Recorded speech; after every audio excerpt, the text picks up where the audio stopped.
ഈ കഞ്ചാവുമായി ബന്ധപ്പെട്ടൊരു പ്രധാനപ്പെട്ട പ്രശ്നം എന്ന് വെച്ചാൽ ഈ കഞ്ചാവിനെ ലോകത്ത് പല പ്രധാനപ്പെട്ട രാഷ്ട്രങ്ങളും വികസിത രാഷ്ട്രങ്ങൾ തന്നെ ഒരു ലഹരിയായി വലിയൊരു ലഹരിയായി കാണുന്നില്ല. ഇപ്പോൾ ഒരു വലിയ ഒരു ഡ്രഗായിട്ടല്ല പിന്നെ കഞ്ചാവിനെ കാണുന്നത്. ഇപ്പോൾ ഞാൻ ഉദാഹരണം പറയാം. അമേരിക്കയിലെ എത്ര പ്രധാനപ്പെട്ട സ്റ്റേറ്റുകൾ ഇൻക്ലൂഡിങ് വാഷിങ്ടൺ DC ഇത് ലീഗലൈസ് ചെയ്തിട്ടുണ്ട്. 30 സ്റ്റേറ്റ്. എന്ന് മാത്രമല്ല, എന്താ 7 ഗ്രാം നിങ്ങൾക്ക് കൈവയ്ക്കാം, 7 ഗ്രാം നിങ്ങൾക്ക് കൈവയ്ക്കാം, 4 ചെടികൾ വളർത്താം. അമേരിക്കയിലെ നിയമമാണ്. ഇത് തന്നെ യൂറോപ്പിൻ്റെ വിവിധ ഭാഗങ്ങളുണ്ട്. കാനഡയിലുണ്ട്, ഉറുഗ്വേയിലൊക്കെ 40 ഗ്രാം വരെ കയ്യിൽ വെക്കാം. അപ്പോൾ ഇതെന്താ വെച്ചാൽ ഇതൊരു പല രാജ്യത്തും ലീഗലാണ്, പല അമേരിക്കൻ രാജ്യങ്ങളിലൊക്കെ. പക്ഷേ അവിടത്തെ ഉള്ളതല്ലല്ലോ നമ്മുടെ വിഷയം. നമ്മുടെ ഈ പ്രത്യേകിച്ച് ഇന്ത്യയിൽ, പ്രത്യേകിച്ച് കേരളം എന്ന കൊച്ചു സംസ്ഥാനത്ത് വളരെ വ്യാപകമായിട്ട് കഞ്ചാവുകൾ പിടിക്കപ്പെടുന്നവരും യൂസ് ചെയ്യുന്നവരുടെ എണ്ണത്തിൽ കൂടുക തന്നെ ചെയ്യുന്നുണ്ട്. കാരണം അവർ പലയിടത്തും പിടിച്ചു എന്ന് പറഞ്ഞു, പിടിച്ചു കഴിഞ്ഞാൽ കൂടി പോകുന്നവർ 2 ദിവസം അകത്ത്, പിറ്റേ ദിവസം കഴിഞ്ഞ് പുറത്ത് പോകും, പിന്നെ ഇവർ വീണ്ടും തുടങ്ങും.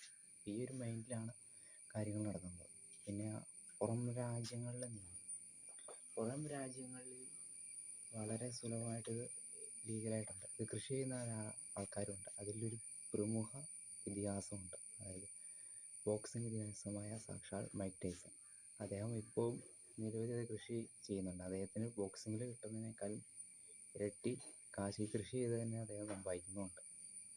അതുകൊണ്ട് മറ്റ് രാജ്യങ്ങളുടെ കാര്യം നോക്കിയിട്ട് കാര്യമില്ല. ഇപ്പോൾ ഉത്തരകൊറിയയിലെ നിയമ അസംബ്ലിയിൽ ഉറങ്ങിപ്പോയാൽ അവരെ പ്രത്യേകിച്ച് ജീവിതകാലം അവരെന്നേക്കുമായിട്ട് ഉറങ്ങും. അപ്പോൾ അങ്ങനെ ഒരു നിയമമുണ്ട്. പക്ഷെ നമ്മുടെ രാജ്യസഭയിൽ നിന്ന് പല ആൾക്കാരും ഇവിടെ നിന്ന് ഉറങ്ങുന്നുണ്ട്. എന്നിട്ട് ആ ഉത്തരകൊറിയ നിയമം അവിടെ വലിയ രീതിയിൽ പാലിച്ചാർന്നു ഇല്ലല്ലോ. അവിടെ എന്തോ ലീഗലോ എന്ത് തേങ്ങയാണ് ആയിക്കോട്ടെ, പക്ഷെ നമ്മുടെ നാട്ടിലത് നിരോധിക്കാനുള്ള സംവിധാനം ഉണ്ടായിക്കോട്ടെ. പല മഹാന്മാരൊക്കെ അവിടെ നിന്ന് കഞ്ചാവ് പിടിച്ചൊരു കുഴപ്പമില്ല, ഇതാണെന്നൊക്കെയുള്ള ഒരു രീതി പലരും പ്രസ്താവിച്ചിട്ടുണ്ട്.